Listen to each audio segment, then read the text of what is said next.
할렐루야. 예배 자리에 오신 여러분 주님의 이름으로 환영하고 축복합니다. 함께 예배하는 우리 모든 심령 가운데 참 좋으신 우리 주님의 크고 놀라우신 은혜와 평강이 가득 흘러 넘치기를 주님의 이름으로 간절히 소망합니다. 지난주에 우리가 기도에 대해서 같이 함께 말씀을 나누었어요. 여러분 지난 한 주 동안 기도 생활 잘 시작해 보셨나요? 나는 지난주에 말씀을 듣고 마음에 감동이 와가지고 하나님이 기도해라 이런 말씀을 딱 해주셔가지고 기도를 시작했다. 감사해요. 한 명도 없었으면 진짜 집에 가고 싶었을 텐데 두 분이 계셔가지고 쉽지 않으셨을 거예요, 그렇죠? 그렇지만 계속해서 다짐하면서 시간을 정하여서 하나님을 구하시는 저와 여러분 될 수 있기를 소망합니다. 오늘은 이 기도와 때려야 뗄 수 없는 이 성경, 이 영원한 하나님의 말씀, 이것에 대해서 같이 함께 나누어 보고자 합니다.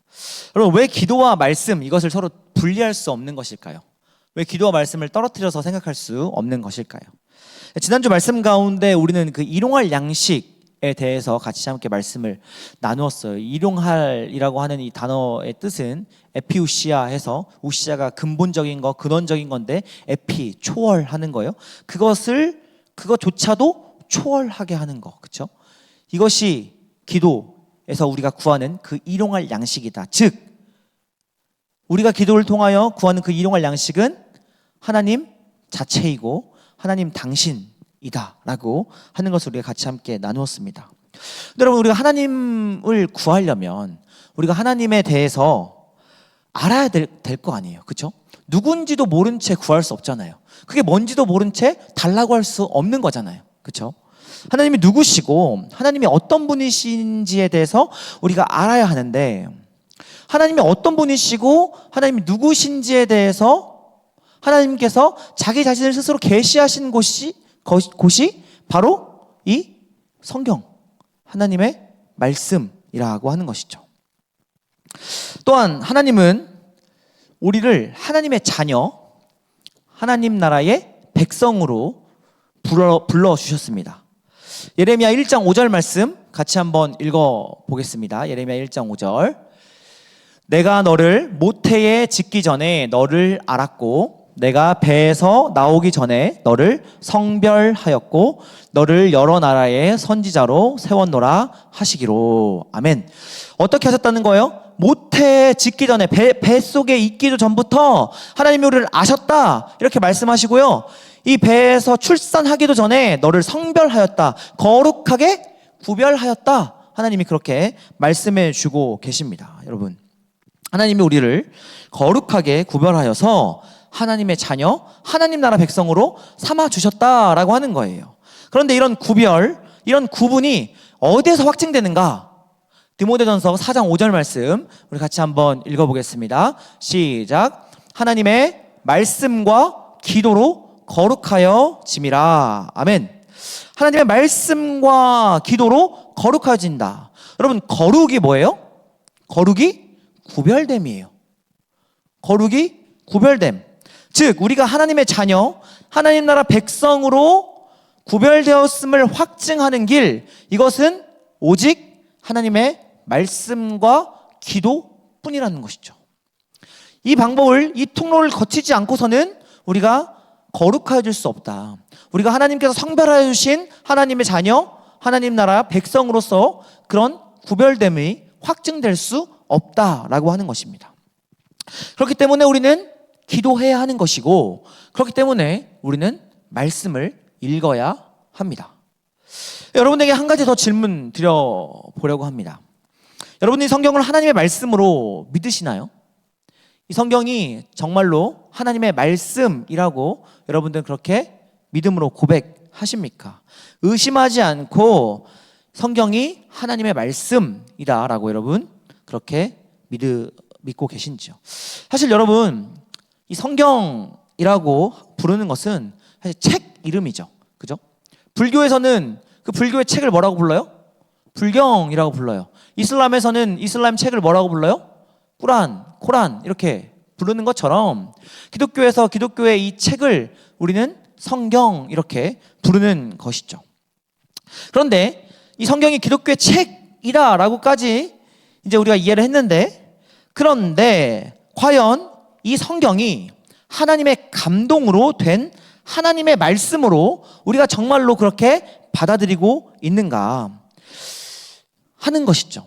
어떻게 보면 그렇기 때문에 신앙생활이다라고 하는 것은, 내가 하나님을 믿는다라고 하는 것은 이 성경, 기독교의 책인 이 성경을 하나님의 말씀으로 내가 받아들이고 내 삶 가운데 그것을 믿음으로 고백하는 과정이 이 신앙생활이다, 이렇게 이야기할 수도 있겠습니다. 여러분, 그런데 여기서 문제가 있는 것이, 우리는 이제 교회에 처음 나오게 돼서부터 이제 교회에 여러분들이 처음 나오면 설교라는 것이 빠지지 않잖아요. 그렇죠? 예배 가운데 설교라는 것이 빠지지 않고 하나님의 말씀을 전하는 이 시간이 이제 빠져 있지 않기 때문에, 언제나 늘 항상 하나님의 말씀을 전하기 때문에 우리가 이 교회에 다니기 시작하면서 이 성경이라고 하는 것이 하나님의 말씀이다라고 하는 것을 자연스럽게 소개받게 되죠. 그리고 그것에 대해서 우리가 그렇게 크게 의심하지 않고, 아, 그렇다네? 라고 하고 이것을 이렇게 받아들입니다. 그렇죠? 그렇다 보니까 이 사도행전 17장 11절 말씀에서 베레아 사람들이 성경 말씀을 들었을 때에, 아, 정말 그것이 그러한가 하여서 날마다 성경을 상고하였던 것처럼 그런 고민, 그런 질문들을 우리가 하지 않고 그냥, 아, 성경은 하나님의 말씀이구나 라고 그냥 이렇게 받아들이고 고백하게 된다는 것이죠. 한편으로는 너무너무 감사한 일이기도 합니다. 하나님, 이 성경을 하나님의 말씀으로 여러분들이 바로 받아들일 수 있다는 것은 너무너무 감사한 일이기도 하죠. 그런데 문제는 뭐냐면, 한편으로 이로 인해서 우리 신앙생활에 큰 괴리가 생길 수 있다라고 하는 것이죠. 그 괴리가 어떤 것일까요? 아이는 무엇으로 자라는가라는 책에서 이 가족치료의 대가라고 불리는 이 버지니아 사티어라고 하는 교수님이 이 책을 지으셨는데, 이분이 이렇게 이야기해요. 우리는 생존을 위해 하루 4번의 포옹이 필요하다. 삶을 온전히 유지하기 위해서는 하루 8번의 포옹이 필요하다. 그리고 성장을 위해서는 하루 12번의 포옹이 필요하다. 이렇게 이야기를 하시더라고요. 근데 여러분, 행복한 가정일수록 사실 그 행복한 가정 안에서 가족 구성원들 간의 말과 행동이 일치한다고 해요. 그런데 걱정하지 마, 네 뒤에 항상 우리가 있어. 걱정하지 마, 네 뒤에 엄마가 있어. 네 뒤에 아빠가 있어. 우리 가족이 있어. 이렇게 말하지만 정작 그렇게 말은 하면서도 가족끼리 눈을 맞추고 대화하는 시간은 없고, 손을 맞잡거나 또 따뜻하게 서로 껴안거나 이런 신체적인 표현을 하는 그런 부분에 있어서는 서툴거나 또 어색하다면, 우리 가족이 정말 화목한 것인가? 이 부분을 우리가 한번 점검해 봐야 한다라고 하는 것이죠. 꼬박꼬박 월급을 가져다 준다거나, 아니면 분리수거를 대신 해준다거나, 아니면 가족들의 저녁상을 차려주는 것, 이런 것으로 내가 내 가족 구성원으로서의 할 일을 했다, 내가 할 바를 했다, 내 의무를 다하였다, 이렇게 하는 것이 화목한 가정으로서 완성되는 방향으로 나아가는 것이 아니라, 서로 마음을 열고 또 조화로운 관계 속에서 서로의 말에 경청하고 또 머리를 쓰다듬어 주는 등 다양한, 또 기쁠 때나 슬플 때나 사랑이 담긴 모든 몸짓과 또 행동으로 그 애정이, 그 사랑이 자연스럽게 흘러가도록 해야 한다라고 하는 것이죠.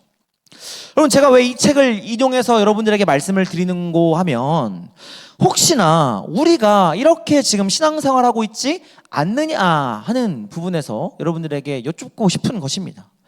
하나님을 믿는다고 하면서 그 하나님이 어떤 분이신지도 잘 모르고, 성경을 하나님의 말씀이라고 받아들이면서도 그 성경 가운데 하나님이 어떻게 드러나 계시는지도 우리가 알지 못한 채 믿음과 삶은 분리되어 버리고, 성경이 하나님의 말씀이다라고 하는 그 관념만 우리가 가진 채로 그렇게 간극과 괴리를 가지고 우리가 지금 그런 신앙생활을 하고 있지 않느냐 하는 것이죠. 여러분, 분명 사실 이 간극과 괴리는 우리가 신앙생활을 하면 할수록, 시간이 지나면 지날수록, 우리 삶에 더 다양한 경험이 일어나면 일어날수록 이 간극과 괴리는 사실 점차 해소될 부분이고, 또 신앙생활에 있어서 어쩌면 이 부분은 당연한 것일지도 모르겠습니다. 아까 제가 처음에 말씀드렸던 것처럼 신앙생활이라고 하는 여정, 신앙생활이라고 하는 그 과정 자체가 이 성경을 하나님의 말씀으로 받아들이는 여정이고 과정이기 때문에, 우리가 제가 지금부터 하나님 믿기로 제가 다짐합니다, 결단합니다 한다고 해서 이 모든 것들이 다 그냥 나한테 다가오지 않을 수도 있는 것이죠.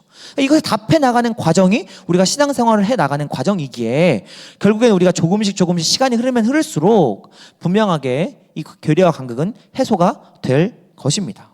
그런데 그렇지만 그럼에도 불구하고 이런 상황 가운데서도 제 고민은, 우리 청년들이 청년의 때에 다시는 돌아올 수 없는 이 중요한 이 시간들 가운데 나를 만나주시는 하나님, 내 삶 가운데 일하시고 역사해 주시는 하나님, 나에게 말씀해 주시는 그 하나님을 만나고 경험하고 증언하고, 그렇게 우리가 2024년 청년부의 표처럼 청년 증인 공동체로 라고 하는 이 증인으로서의 삶을 우리가 살아가야 할 테인데,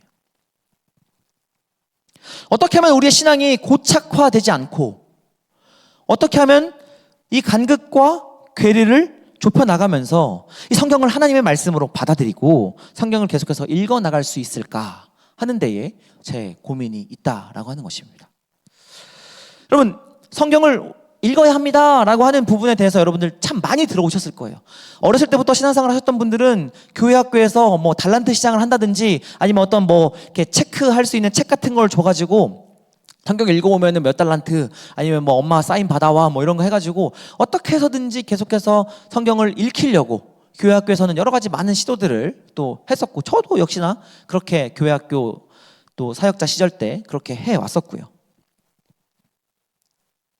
근데 왜 읽어야 하는가라고 하는 그 질문 앞에, 왜 읽어야 되지? 라고 하는 그 답에 우리가 다가서지 못했기 때문에 사실 읽는 데에 굉장한 어려움과 또 한번 시작하는 것에 대한 두려움이 있지 않을까 하는 생각을 한번 해보게 됩니다. 그래서 여러분에게 성경을 왜 읽어야 하는가 하는 이유를 몇 가지로 조금 구분하여서 한번 오늘 말씀 가운데 나누어 보고자 합니다. 올해는 꼭 성경 일독 해봐야지, 언젠가는 꼭 한번 읽어봐야지, 이렇게 여러분들 이런 결단들 많이 하셨을 거예요. 특히 송구영신 예배를 마치고, 내가 올해는 꼭 진짜 성경 일독해야지. 여러분, 작심 3일을 일지라도 3일 만에 다시 다짐하면 돼요. 그죠? 그럼 또 작심 3일이 되고, 또 3일 만에 또 하고 계속 다짐하면 돼요. 여러분, 작심 3일을 내가 못 지킨다고 해서 여러분 너무 어려워하지 않아도 돼요. 다시 다짐하면 됩니다. 여러분, 결심하고 읽어보지만 아는 이야기가 나올 때는 그나마 좀 읽을만 해요. 창세기 이야기들 막 우리가 많이 들어왔어요. 그런 이야기 막 읽을 때는 괜찮아요. 창세기까지는 어떻게든 읽어보겠어요. 뭔가 스토리가 있는 것 같거든요. 근데 출애굽기 22장을 넘어가면서 20장부터 20장에 이제 십계명 이야기가 나오고, 그 다음부터 이제 뭐지? 어떻게든 막 참아봐요. 읽어보자. 레위기 딱 들어가요. 야, 이거 내가 접근할 게 아니구나. 딱 덮어버리죠. 읽지 말아야 될 이유가 넘쳐나요. 성경이 뭔 말인지도 모르겠고, 이걸 지금 나한테 어떻게 적용해야 되는지 모르겠고, 이게 내 삶이랑 어떻게 연결되는지도 잘 모르겠고, 뭔 의미냐 이게, 이런 생각들이 우리에게 굉장히 많이 들어오게 되죠. 여러분, 그럼에도 불구하고 왜 성경을 읽어야 하는 것일까? 첫 번째로, 성경을 통해서만 우리가 하나님을 알아갈 수 있어요. 성경이 어려운 이유는 사실 성경이 너무나도 오래전의 이야기이기 때문에 그래요. 구약 성경은 약 4,000년 전의 역사적인 부분들을 배경으로 하고 있어요. 신약 성경은 약 2,000년 전 일이에요.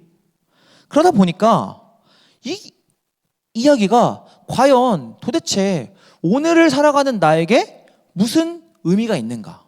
오늘을 살아가는 나에게 이 4,000년 전 이야기, 2,000년 전 이야기가 무엇을 말하고 있는가? 라고 하는 것에 대해서 우리가 질문하게 되죠. 시대도 다르고 사람도 다르고 또 문화도 다른데 성경을 읽는 것이 무슨 의미가 있는가 하고 우리가 그렇게 질문해 볼 수 있을 것 같습니다.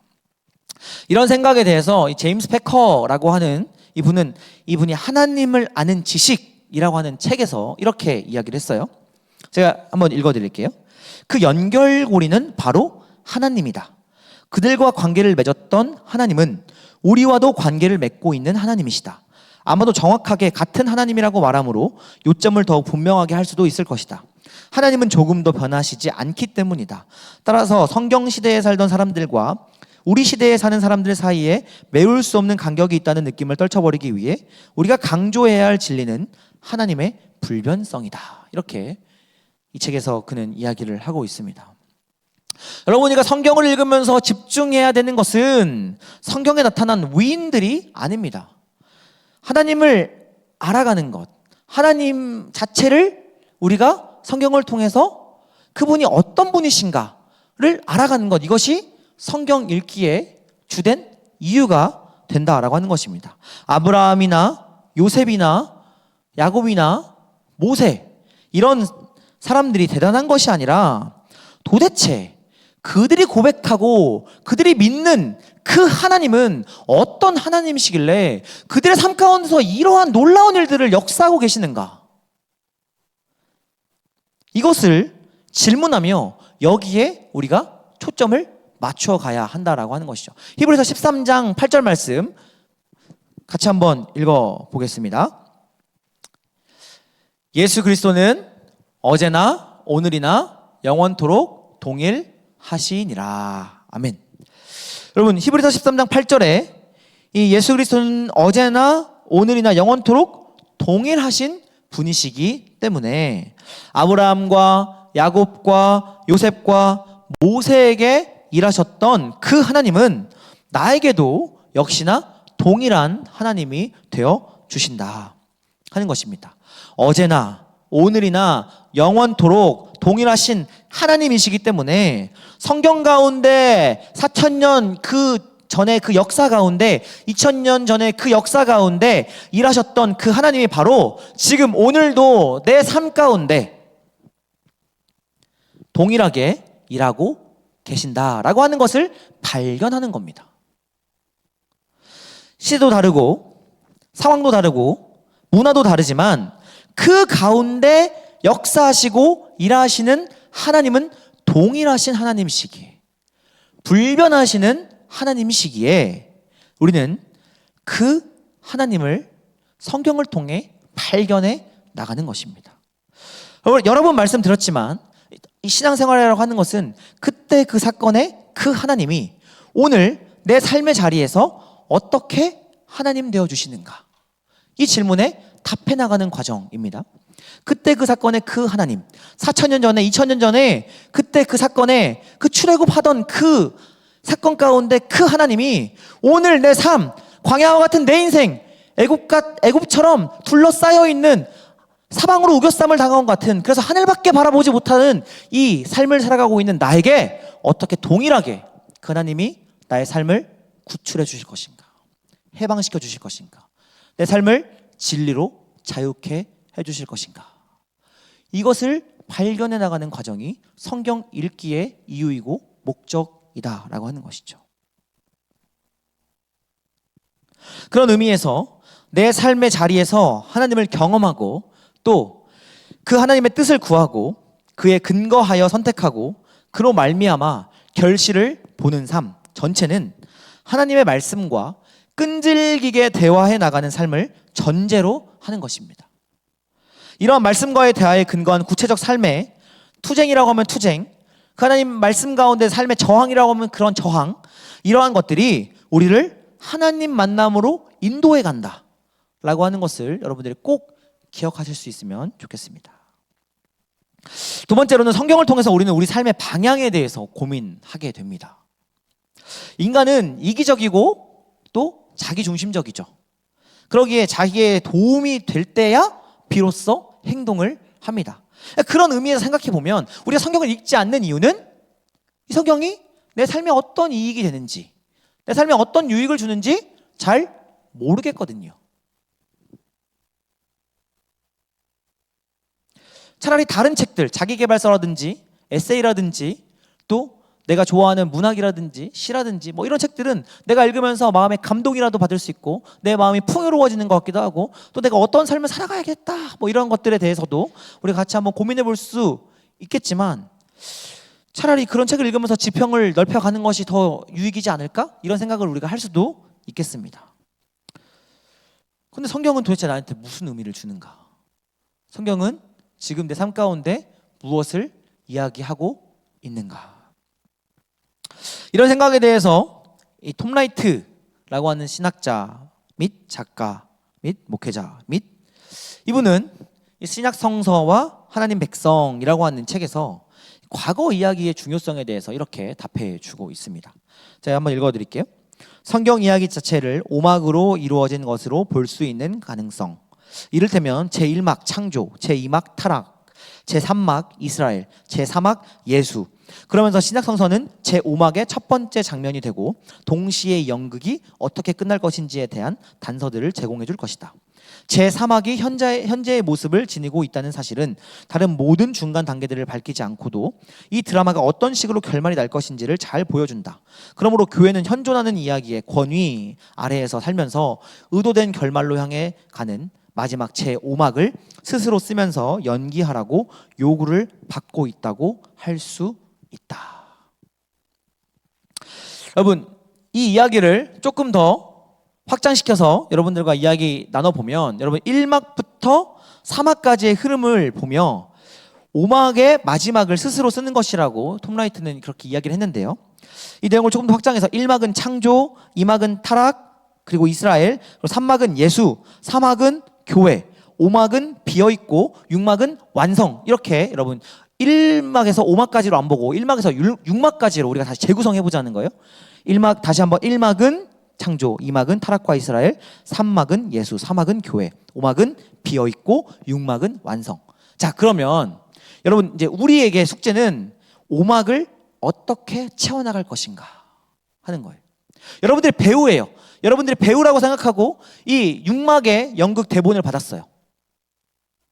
5막은 자유연기입니다. 하고 여러분들이 1막부터 4막까지 그리고 6막을 보고 5막은 알아서 해석하세요.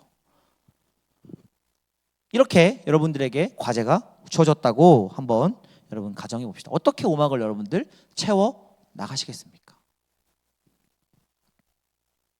기본적으로 1막부터 4막의 내용을 이해하고 6막의 결론을 향하기 위하여 5막을 연기하지 않겠습니까?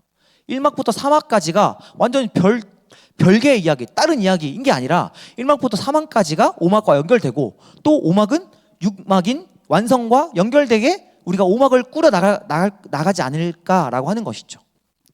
성경은 그런 의미에서 과거의 이야기만 있는 것이 아니라 미래의 이야기도 있고 과거가 있고 미래가 있기에 반드시 무엇이 있어요?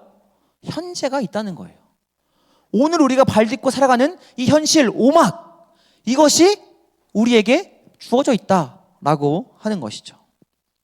과거를 돌아보며 지나온 시간들을 우리가 함께 살펴보고 미래를 바라보게 되면 무엇을 우리가 고민하게 돼요? 현재를 어떻게 살아갈 것인가.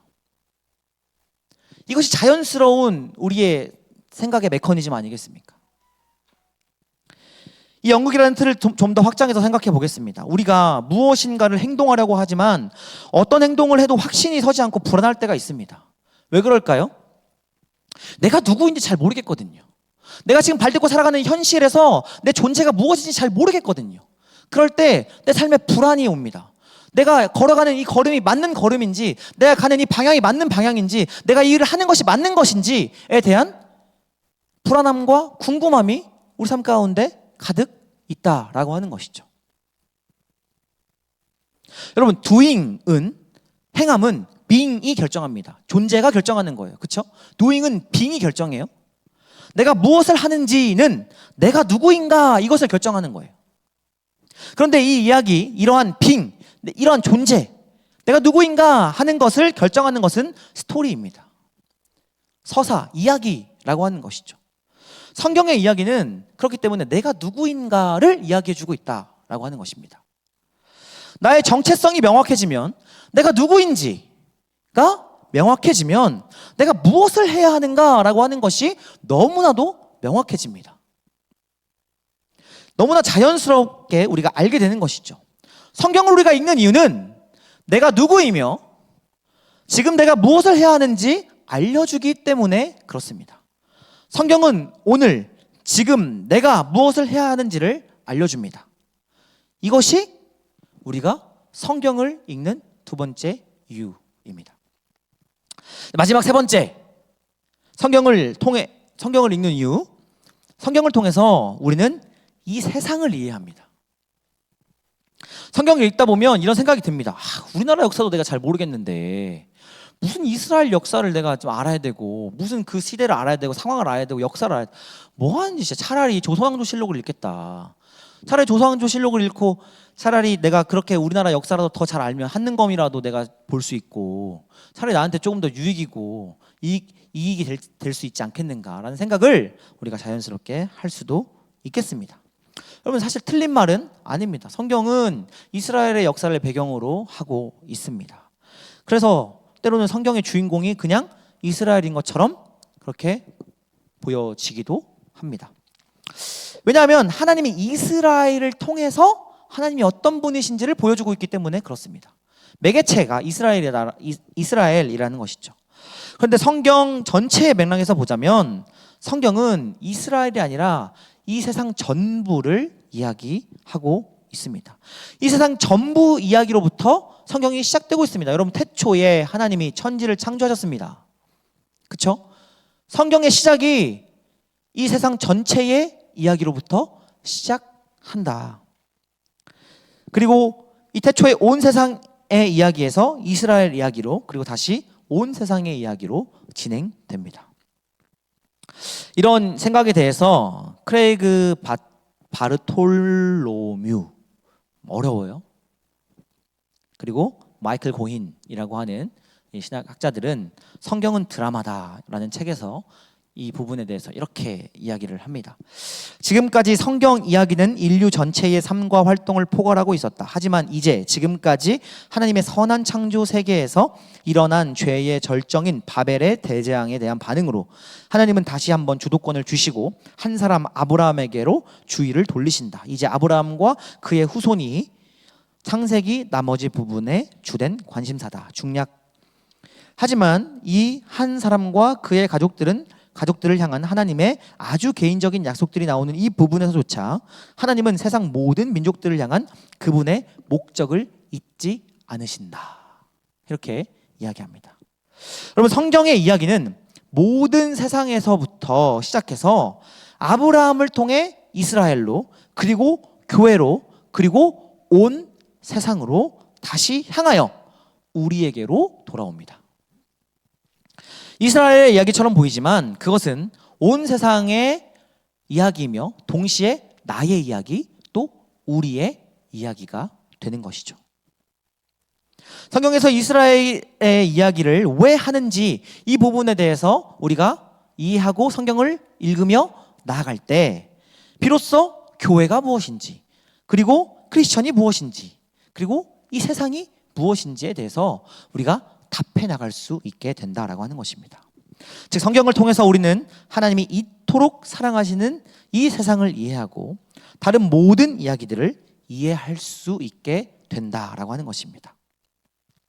여러분, 또 성경이 하나님의 말씀인 이유는 우리의 질문과 답이 이 성경 한 권에서 다 해결된다 하는 거예요. 어떤 부분에서는 이게 안 맞는데, 이 부분이 뭔가 논리적 모순이 있는 것 같은데, 뭔가 조금 역설적인데, 표현이 잘못된 것 같은데, 이런 생각을 가지고 있지만 그 질문에 대한 답조차도 역시 성경에 들어있다. 이것이 하나님의 말씀인 이유이죠. 성경이. 성경 안에 모든 해답이 다 들어있다. 바로 이것이 우리가 성경을 읽어야 하는 이유입니다. 그럼 세 가지로 성경을 우리가 왜 읽어야 하는가 정리해 보았어요. 첫 번째는 성경을 통해서 우리가 하나님을 알아갈 수 있기 때문입니다. 하나님의 말씀과 기도로 우리가 거룩하여지는데, 하나님 자체를 구하는 그 기도, 근데 그러려면 누군가 하나님이 누구신가, 어떤 분이신가에 대해 알아야 되는데 그것을 알려주는 것이 성경이다 라는 것이고, 두 번째는 내 삶의 방향, 내가 어디로 가야 되는가, 내가 누구인가, 내가 지금 이렇게 하는 것이 맞는가? 라고 하는 것에 대한 분명한 해답이 하나님 말씀 가운데 기록되었기 때문인 것이고, 마지막 세상의 이야기들을 우리가 이해할 수 있고 결국에 하나님이 이처럼 사랑하신 이 세상을 향하여 우리가 나아갈 수 있는 방향이 이 성경 가운데 제시되어 있기 때문에 그렇다라고 하는 것이죠. 여러분, 지난 시간에 우리가 로마서 1장 19절 말씀을 통해서 우리 하나님께서는 모든 사람들에게 그 마음 가운데 하나님을 알만한 것을 그들 속에 보이셨다, 그렇게 말씀을 드렸어요. 하나님을 알만한 것이 우리의 마음 가운데 다 들어가 있는 것이죠. 근데 여러분, 이 하나님을 알만한 것이 무엇일까? 사실은 저는 이것을 양심이라고 해석합니다. 이 양심, 결국에 하나님 앞에서 우리가 심판받게 될 것인데 그 심판받을 때 무엇으로 심판받을까? 저는 그것이 우리의 양심이라고 생각합니다. 그래서 하나님 앞에서 우리가 어떻게 서나가는가, 이것은 양심이 결정해 주는 것이죠. 루터가 보름스 회의에서 1517년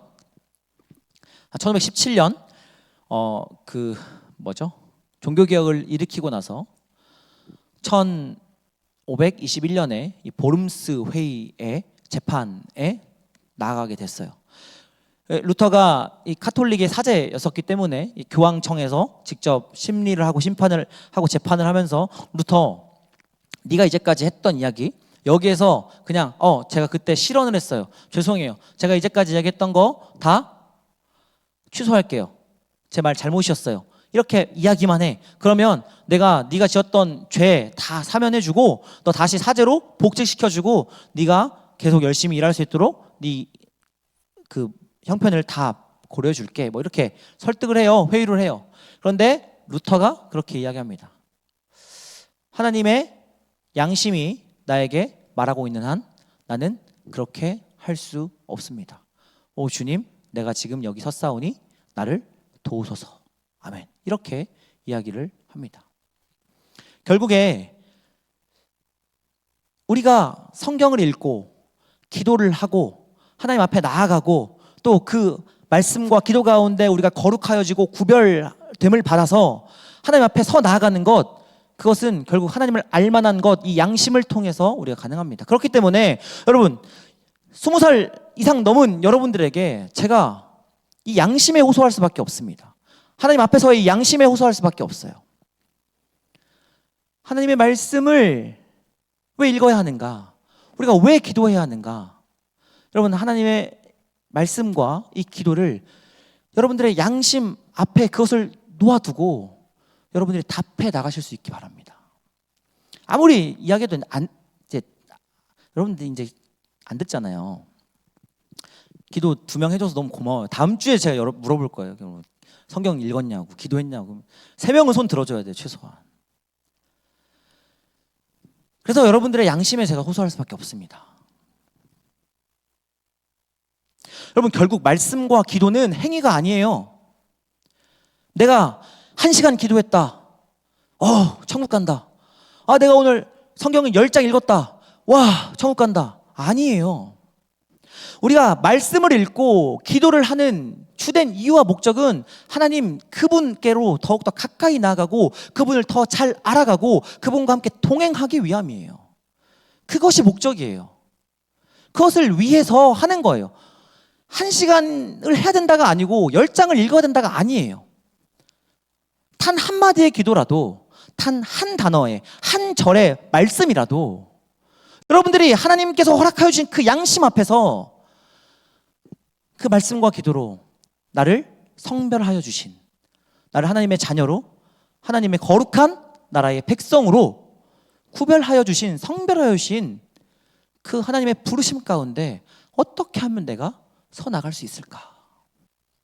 그래서 이 청년의 때에 내가 정말 이 성경을 관념적으로만 하나님의 말씀이라고 그냥 그렇게 읊조리고 아뢰는 것이 아니라 정말 내 삶의 자리 가운데서, 내 삶의 형편 가운데서, 내 삶에 걸어가는 모든 걸음 가운데서 정말 어떻게 이 성경이 하나님의 말씀인가, 이것을 대답해 나가는 거예요. 그게 여러분 신앙생활이에요. 하나님을 믿는다는 것이 이런 겁니다. 성경을 읽음으로, 또 하나님 앞에 기도함으로 성경이 정말로 하나님의 말씀임을 우리 삶을 통해 확증해 나아가는 저와 여러분 될 수 있기를 주님의 이름으로 간절히 소망합니다. 시간 우리 같이 함께 찬양하고 또 기도의 자리로 나아가겠습니다.